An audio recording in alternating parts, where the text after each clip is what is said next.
خلاص. بسم الله الرحمن الرحيم، الحمد لله والصلاة والسلام على رسول الله.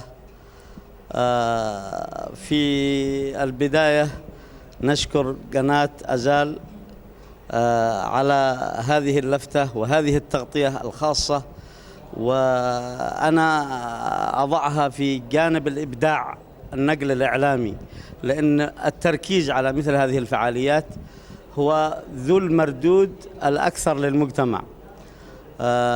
حقيقة كان من بين الموضوعات التي طرحت هو مطالبة أجهزة الإعلام بالتركيز على الأنشطة والفعاليات الإيجابية، ومن قبيل المصادفة أن تكون قناة أزال هي المغطي لهذه الفعالية.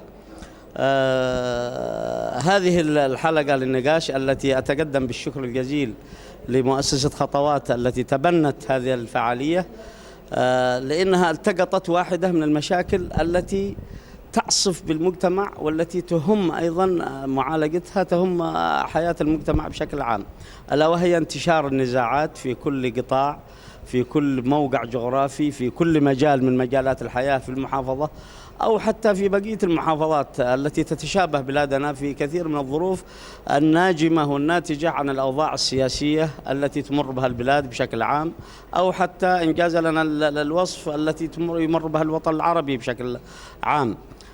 حقيقة هذه الحلقة شملت على عدد من الشخصيات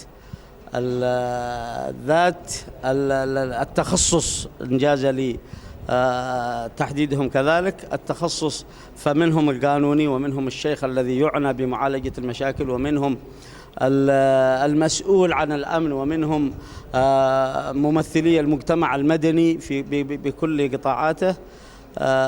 هذه الحلقة طبعا تخصصت في مناقشة النزاعات بمختلف أشكالها وأثرها، بدءا بتحديد أو حصر هذه النزاعات، ومرورا بمعرفة أسبابها وأسباب وقوعها، ووصولا إلى استخلاص الدروس والعبر من خلال معرفة الآثار التي تركتها هذه.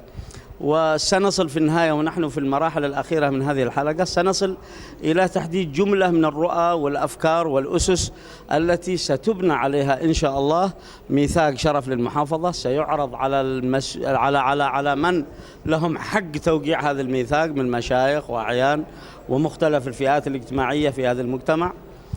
فقط مثل هذه الحلقات تمهد الطريق لوضع مثل هذا الميثاق.